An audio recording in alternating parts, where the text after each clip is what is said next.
Hi, my name is David Navarez, and welcome to my Servant Leader Skills Analysis project. Before I begin to dive into the two specific skills that I chose to focus on, I wanted to briefly go over Greenleaf Servant Leader concept. Greenleaf Servant Leadership model merges the ideas of individuality, creativity, and productivity, all the while maintaining a central leader. Introduced in 1970, he saw an idealized way for leaders to lead. A foundational belief of servant leadership is that the intent must be selflessly to serve others with the goal of uplifting others by helping them become more productive, build community, and boost their own self pride. This does include a bit of self sacrifice, as the leader's purpose is to put others first. Um, and this can get in the way of self ego, pride, and own personal goals. However, a true servant leader finds joy in helping others succeed as well as make the followers feel valued, heard, and cared for. So, the first skill that I decided to focus on was building relationships. Throughout our readings in this course, one of the foundational components of servant leadership is the relationship aspect. I believe that without the facet of relationships and community building, one cannot really be a true servant leader. So, building relationships comes with the ability to form connections with colleagues, students, and those who the leader is leading. A repeated trait throughout the readings in this course was the importance of listening. One way to form strong bonds is to have the capability to listen to others. Not only must the leader listen, but they must listen deeply, intentionally, and reflectively while maintaining a high level of respect to those that are speaking. This can be challenging as humans, especially if the person we are listening to might have vastly differing opinions. Nevertheless, the servant leader works hard to ensure that people are heard, valued, and really feel like they matter. And this helps to construct these lasting relationships. Another way that one can successfully build relationships is to show grace and empathy to others. This coincides with the last point of being able to listen to others with different opinions. The servant leader has the ability to recognize the struggles of humanity and to really see the humanity in their followers. The followers are not just an employee, a student, or even a colleague, but a living, breathing human that has struggles, trauma, and other variables that are affecting their daily life. Intertwined with empathy and listening is the importance of putting others' priorities first. As I mentioned earlier, the servant leader really does a good job to uplift others to achieve their goals and the goals of the group as a whole or of specific followers. This is a major priority of the servant leader. So instead of just looking at data like how high the sales can go, the servant leader that builds strong relationships uplifts the entire community of workers and make them all feel collectively valued. So, how does this idea of building relationships work in the field of education? Well, as we know, relationships are central to the job of an educator. So, forming strong connections between teachers and students makes students feel more safe, connected, and valued in the classroom. Moreover, bonds help students feel confident in taking more risks and to explore concepts deeper, which will in turn be very likely to strengthen their own individual learning.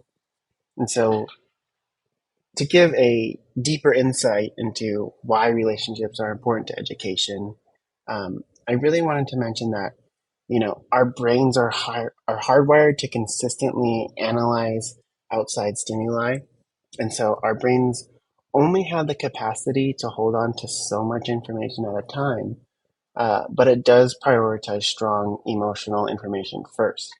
And so this is why one might freeze up when they're shocked, or words can escape someone when they're really, really surprised.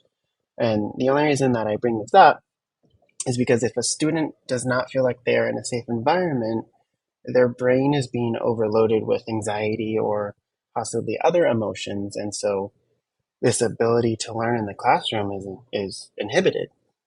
And lastly, it is likely that we can all recall a specific teacher that may have sparked that joy for learning in us, turning us into lifelong learners. And so, you know, as we all know, just relationships are extremely central to the idea of being an educator.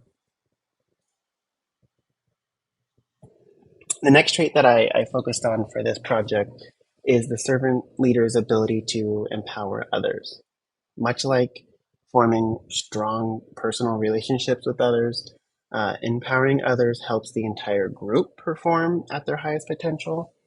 And so, empowerment has been described as being a way to motivate others by enabling them to achieve personal development. And this connects to how the servant leader is able to see the untapped potential into someone. And so we all have mental blocks, and there are things that we or others tell us that we can't do. Maybe one of those things is being a leader. But a leader has the ability to empower others to see past those personal mental blocks and encourage followers to go out of their comfort zone to personally grow.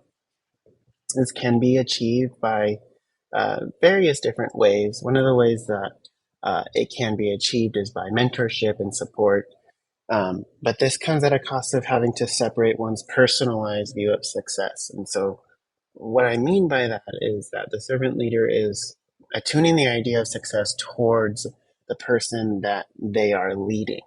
The servant leader is not trying to put their own idealized version of success on others because we all have differing definitions of what success is. And so the servant leader is just there to empower the followers to succeed in their own personal goals, regardless if that is what the servant leader views as success. And so, continuing with empowerment, um, from the results of the Delphi study, they found that empowerment was a key component in what others looked for in a leader. The results also concluded that empowerment meant that people wanted the leader to share some of that leadership power. And this could be accomplished by giving others the opportunity to share their own ideas without the fear that their ideas are not going to be looked down upon. And so this will result in helping everyone in the group feel more willing to be creative. And, lastly, empowerment once again helps the followers to feel safe, valued, loved, and that they are an integral part of the team, the class, or even the group. So both of these concepts of empowering others and building these strong relationships, it really just coincides with this idea of making sure people feel valued, make sure they feel loved and cared for. And so, how does empowerment work in the classroom?